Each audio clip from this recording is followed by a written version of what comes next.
On October 22, 2025, the streets of Saharanpur, Uttar Pradesh, buzzed with excitement. Afghanistan's foreign minister, representing the Taliban government, arrived in India for a historic 6-day visit. And Afghan Taliban Foreign Minister Amir Khan Muttaqi has arrived in India, marking the first official ministerial visit from Kabul to New Delhi. His destination? The iconic Deoband Madrasa, a place deeply tied to Afghanistan's cultural and ideological roots. Crowds gathered, waving warmly, as India welcomed the Afghan minister with open arms.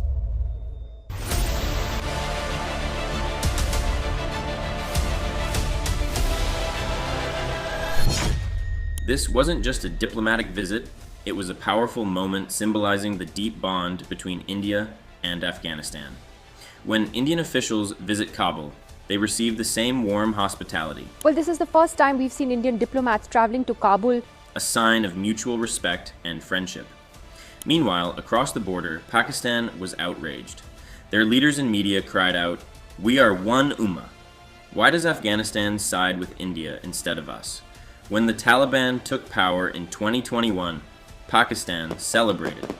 Their then Prime Minister Imran Khan declared, "The Taliban have broken the chains of slavery." But their joy was short-lived. Afghanistan's cricket board cancelled matches with Pakistan, and the Taliban openly leaned toward India. In the Indian subcontinent, Pakistan found itself isolated, watching its neighbors grow closer while it stood alone. So why is this happening? What historical forces shaped this divide? India's intelligence agency, RAW, played a quiet but powerful role in winning over the modern Taliban. Meanwhile, Pakistan's actions over decades pushed Afghanistan away. In this video, we'll dive into the history to uncover why the Taliban loves India and why they hate Pakistan, from ideological battles to cultural ties.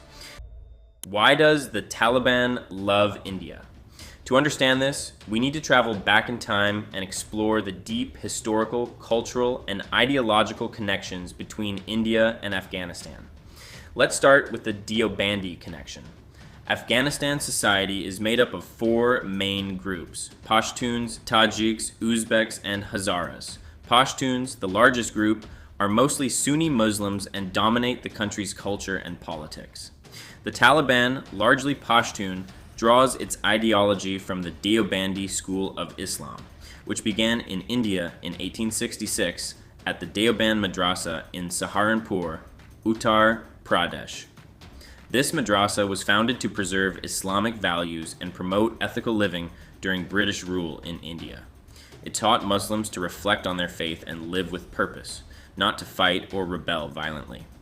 Afghan Pashtuns, even centuries ago, weren't always Muslim. Before the 7th century, they followed Sanatani, Hindu, and Buddhist traditions, blended with their tribal Pashtunwali code, a set of rules about honor, hospitality, and justice. When Islam arrived through the Umayyad Caliphate, Pashtuns converted gradually, but kept their Pashtunwali code, which echoed Vedic and Buddhist values. This blend made Afghan Islam unique, flexible, and open to diverse influences. The Deobandi movement resonated with Afghan Pashtuns because it didn't demand they abandon their Pashtunwali code. Instead, it encouraged introspection and ethical living, aligning with their values. Over time, Afghan scholars and students, called Talibs, traveled to India's Deoband Madrasa to study. The term Taliban simply means a group of these students, rooted in the Indian Deobandi tradition. This connection created a strong bond between Afghanistan and India, as Afghan Pashtuns saw Deoband India as their ideological home. Now, let's fast forward to the 20th century. When India and Pakistan were partitioned in 1947, the Deobandi movement split. In India, Deobandis accepted the Indian constitution and focused on education and ethics. But in Pakistan, a new madrasa, Darul Uloom Haqqaniya, faced an identity crisis. It lacked the clarity of Indian Deoband and struggled to define its purpose. This crisis worsened in the 1970s when the Soviet Union invaded Afghanistan. The United States, eager to counter the Soviets, turned to Pakistan and Saudi Arabia for help. They poured money, weapons, and ideas into Pakistan, aiming to train Afghan fighters, mostly Pashtun Deobandis, to fight the Soviets. Here's where things took a dark turn. Saudi Arabia brought its Wahabi ideology, a rigid and extreme version of Islam that rejects other Islamic traditions, like Sufism or Deobandism. Pakistan's Afghan Madrasa, desperate for an identity, adopted this Wahabi influence, creating a hybrid Wahabi Deobandi ideology. This hybrid was violent and radical, unlike the introspective Indian Deobandi tradition. When Mullah Omar's Taliban rose to power in 1996, it was heavily influenced by this Haqqaniya Wahabi blend, leading to a brutal and rigid rule in Afghanistan until 2001. After the 9/11 attacks in 2001, the US ousted the Taliban, and India saw an opportunity. Through its intelligence agency RAW, India quietly worked to revive the original Indian Deobandi tradition in Afghanistan. While the US and its allies focused on military control, India invested in Afghanistan's future. Between 2001 and 2021, India built schools, hospitals, roads, and even the Afghan parliament building, spending over $3 billion on development projects. Indian engineers and workers trained Afghans, shared expertise, and showed goodwill. Unlike other countries, India didn't exploit Afghanistan's resources or demand repayment. This generosity won hearts. More importantly, India supported Afghan Deobandis who rejected the Wahabi Haqqaniya ideology. RAW facilitated secret visits by Afghan scholars to the Deoband Madrasa, where they studied the original, moderate Deobandi teachings. These scholars spread ideas of peace, ethics, and cultural pride, countering the violent Wahabi influence. When the Taliban returned to power in 2021, it was a different Taliban, not Mullah Omar's radical group, but one rooted in the Indian Deobandi tradition. This Taliban 2.0 was pro-India. Different kind of Taliban from what we saw in the late 90s, Taliban 2.0, Stanikzai talking about relations with India. Valuing the ideological and cultural ties nurtured over decades. Today, this bond is stronger than ever. India trains Afghan soldiers, provides military equipment, and supports Afghanistan's economy. Afghans show their love in small but meaningful ways, like not charging Indian travelers for services, a gesture of gratitude. The Taliban has also made it clear to Pakistan, we won't let our land be used for terrorism against India. This stance reflects their trust in India, built on years of support and shared ideology. When the Afghan foreign minister visited Deoband in 2025, it wasn't just a trip. It was a bold statement that Afghanistan's future lies with India's moderate, inclusive vision, not Pakistan's radical past.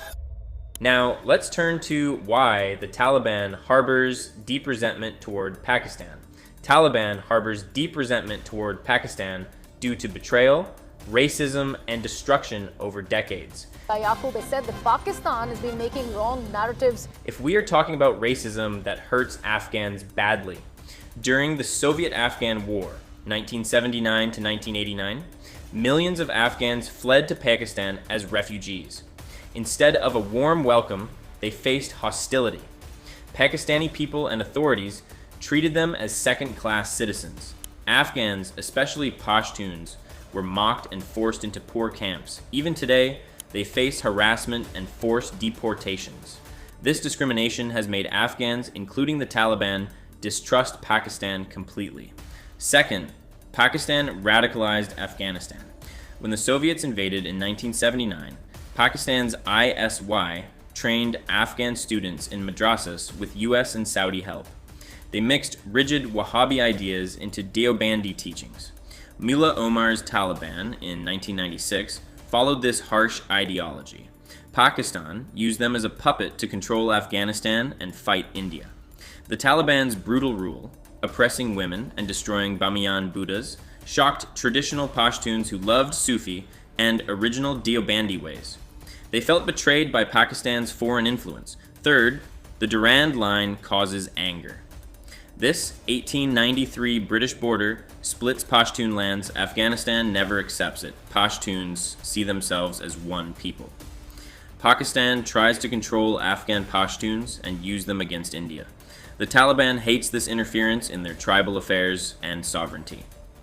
Finally, after 2021, Pakistan expected the new Taliban as allies. But the modern Taliban, shaped by Indian Deobandi ideas, rejected them.